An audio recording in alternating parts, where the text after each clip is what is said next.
Non-spoiler review ahead. Don't worry, I ain't gonna spoil nothing.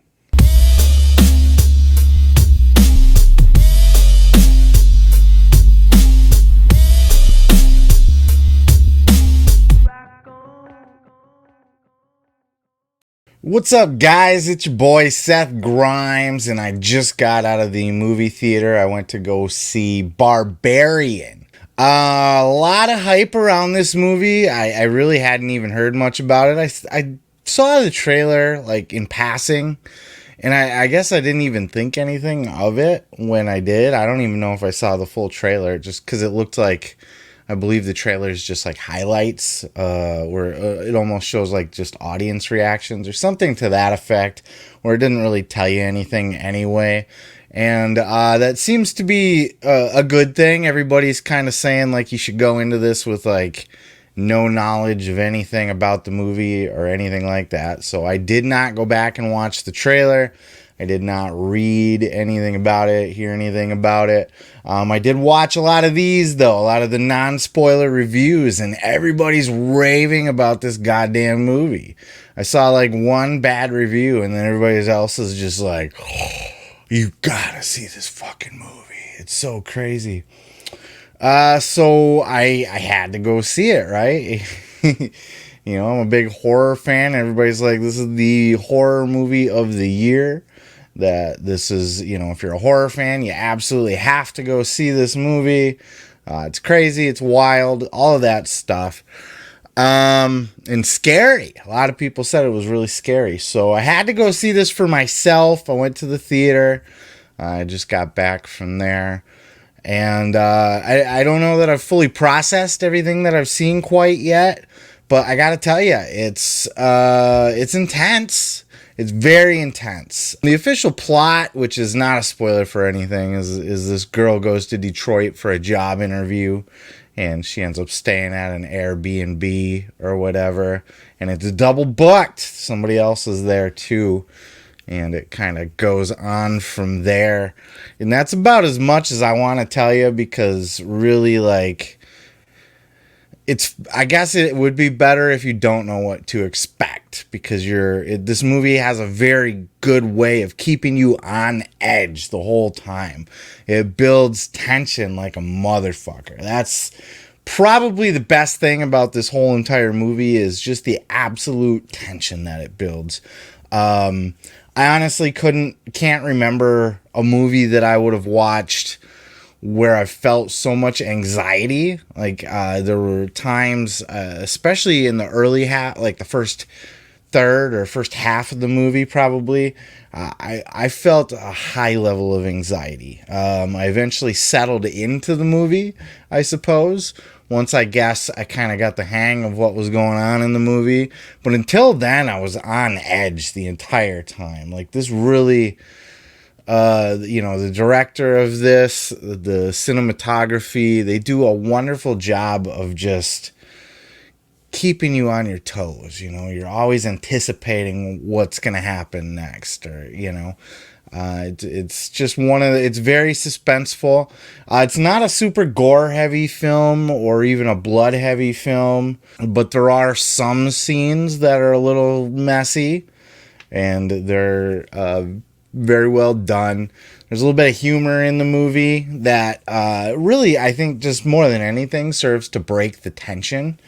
You know, there's a character in the movie, I'm sure you could guess, you know, of the actors that are in the movie if you look it up, which might be the comic relief of sorts. But there's a character in the movie that will make you laugh and kind of not like him also. He's not the best of human beings, but he does serve as a little bit of comic relief, which serves as a tension breaker. The ending's a bit abrupt, which fits the movie, so it's not like bad in any way. It's just it'll get you. There's no end credit scenes. I saw a lot of people sitting around in the theater like waiting. I think Marvel has us all conditioned to do that now. I saw so many people sitting around waiting that I actually pulled out my phone and like started trying to Google if there's an end credit scene. There's not. So don't waste your time hanging around. At the end, there's some scenes that like play during the early part of the credits, but then once you see like the credits hit all black and starts the scrolling, you can leave.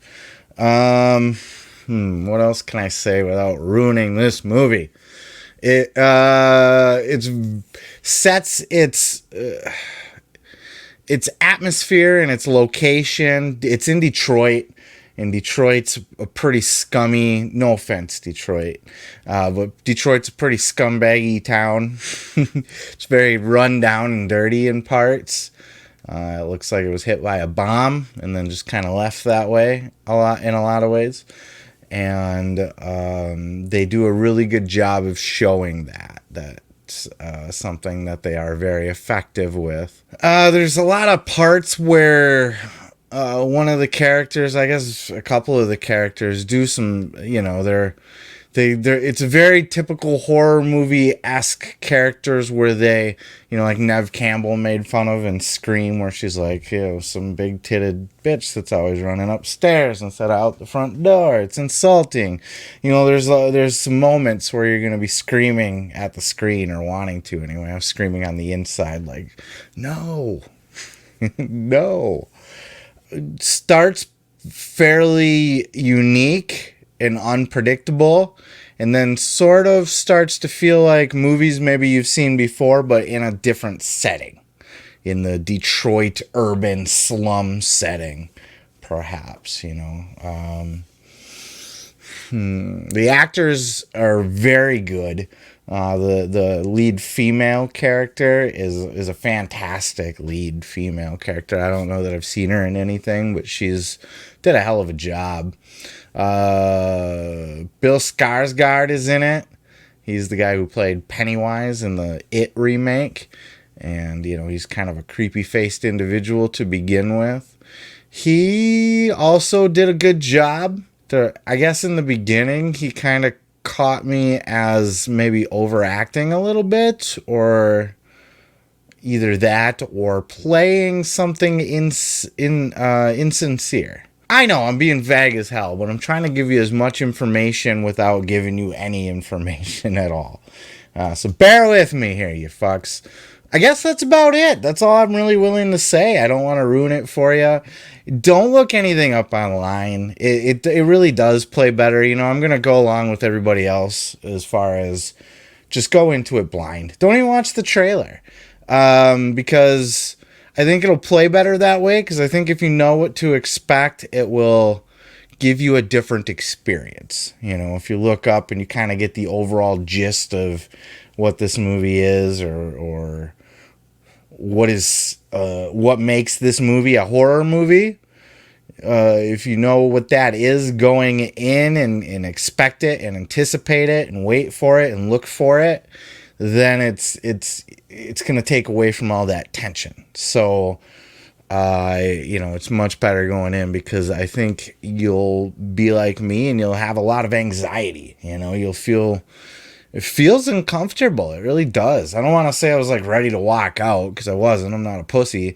But it made me uncomfortable in there. I'll say that. It made me very uncomfortable to sit there. And not in like a Saw way where you're, it's just disgusting gore, or like a Human Centipede way where you're just like, ugh, like it's not that kind of uncomfortable. It's very much a suspense-filled uncomfortable. It's very much tension-filled. It's very much the movie gives you anxiety and paranoia, but you'll come around. That will only last so long, and then you'll kind of reach a certain point in the ride where you'll be like, okay, I'm on the ride now. You know what I mean? Like, I think it morphs from something really unique and original to something that we've seen before, like I said. And I think once you hit that point, it doesn't get bad. I'm not saying like where you're like disappointed or anything. I think you're just going to hit that point where you're going to go, oh, okay. But it's still going to fuck with you, and it's still going to take you on a ride. and it's still going to keep you on the edge of your seat. So that's as much as I'm willing to say. Do I recommend you go to the theater to watch it, or just wait till it comes out on Blu-ray or streaming? Yeah, absolutely go fucking watch this in the theater, because it's a good watch. It's a very good movie. It's a very good movie. So you're not going to be disappointed. You're not going to walk out and be like, oh, I shouldn't have spent the money on that shit. Or, you're not going to regret it. I'll say that. You're going to very much enjoy it. Does it live up to the hype of being like the greatest horror movie of the year? It could be in contention, yeah. I don't know that it is, though. I guess only because, in the beginning you don't know what you're watching or what to expect or what the exact thing is. And then, once you find out, now you know what it is. So I think that's why that tension goes away. Not that it's bad or anything like that. So don't get the wrong impression. I'm just saying, I guess I really liked that feeling. It was unique, something I haven't felt in a while, and it would have been awesome if it just stuck the whole way through. But, it's pretty impressive that they were able to get me to feel anything, because I'm cold-hearted. But yeah, no, it was great. If you got the extra money and you're a horror fan, go see it. Otherwise, yeah, this one could probably wait. But that's where I stand on it. And let me know after you've seen it. Leave a message in the comments and let me know what you thought. If you agree with anything I said here, disagree, tell me how much you love it, how much you were horrified. Peace, love, and pizza. We'll catch you on the next non-spoiler review.